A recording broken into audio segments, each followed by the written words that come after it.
One person disappears right in front of you without anyone noticing, no trace, no sound, and it didn't happen just once. In the same place, people kept vanishing. The Bennington Triangle.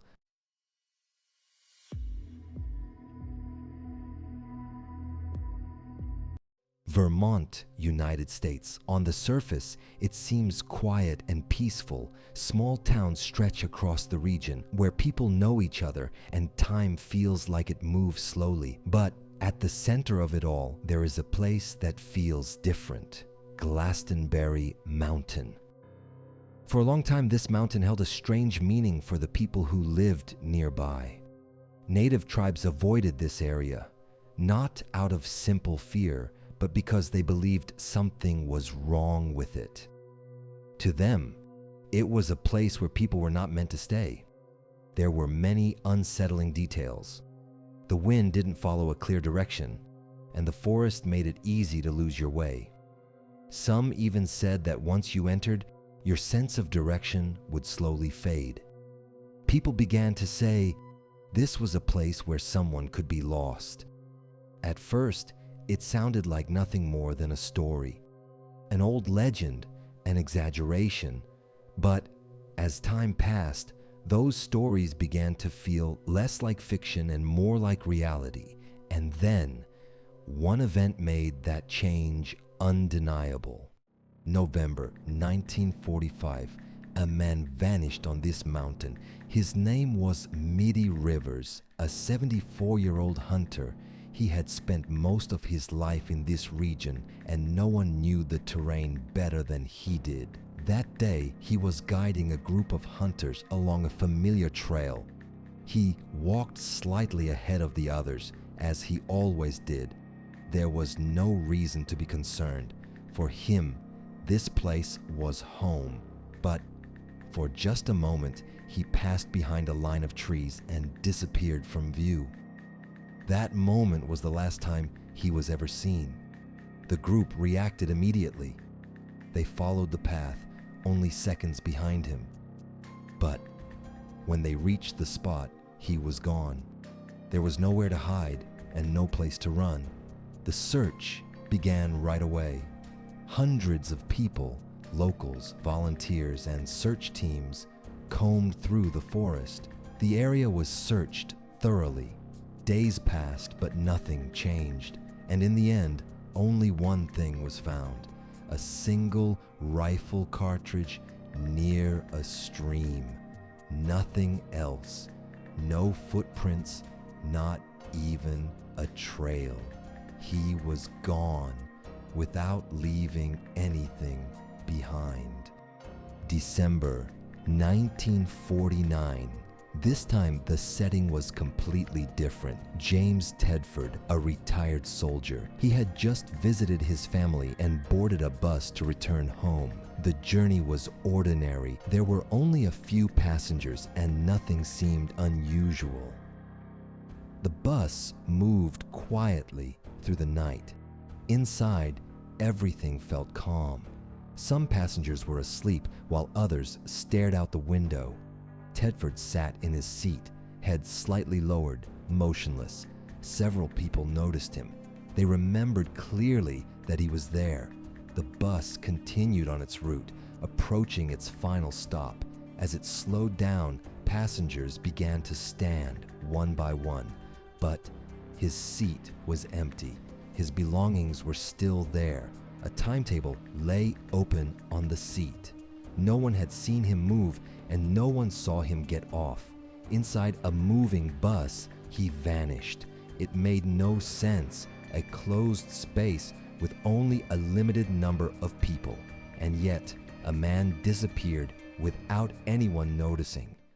December 1946. A young college student disappears. Her name was Paula Weldon. She was 18. That day, she set out on a hike along the long trail on Glastonbury Mountain. The weather was cold, but not extreme. There was nothing that would have stopped her. She wore a red coat. In the forest, it stood out. Because of that, Many people remembered seeing her. Even those walking behind her noticed her clearly. She walked calmly, following the trail. Nothing seemed unusual. And then she reached a bend in the path. Up to that point, everything was normal. But after she passed that curve, she was gone.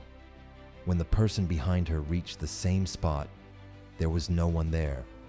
No footprints, no trace. The disappearance shocked the region. A large-scale search followed.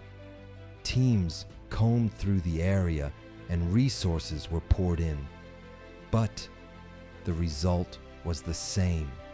She was never found. October 1950. The disappearances continued. This time, it was a child, Paul Jepson, 8 years old. He had been playing near a truck while his mother looked away for just a moment. And in that moment, he was gone. The search began immediately, and the entire area was examined. Search dogs were brought in, picking up his scent and beginning to track. At first, the trail was clear, but then it stopped abruptly, with no continuation and no direction, as if he had vanished right there. And weeks later, another case followed. Frida Langer. She had been hiking when she slipped into a stream and went to change her clothes. But she never returned. Months later, her body was found. The location was the problem. It had already been searched multiple times. At the time, nothing had been there. But later, it appeared. This case raised even more questions. When these cases are examined together, a pattern emerges. First, most disappearances happened between late autumn and early winter. Second, there were people nearby, but no one heard anything unusual. No cries, no struggle. Third, the searches were extensive, yet almost nothing was ever found. These elements repeated themselves again and again, and the consistency was too precise to ignore. People tried to understand what was happening. Every possible explanation was considered: a serial offender, wild animal attacks, or simple accidents. Some theories could explain parts of the cases, but none could explain everything, especially the complete absence of evidence. No process, only the result. People vanished and nothing remained. That is what made these cases different, and even now, they remain unexplained. As time passed, the area slowly lost attention. The towns declined and people moved away. Some places simply disappeared. What remained was forest and silence. People began to avoid it. Even without a clear reason, it felt like a place you shouldn't enter.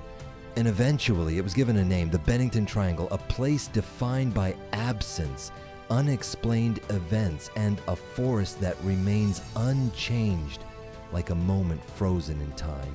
Even now, the forest of Glastonbury Mountain still stands. The trails remain faint, and the fog rolls in without warning. And sometimes, someone walks through it without anything happening, but we don't really know whether it's truly a place where nothing happens, or a place where nothing has happened yet. This story ends here, but in the darkness, stories remain. Will you stay for the next one? Dark Case Hub.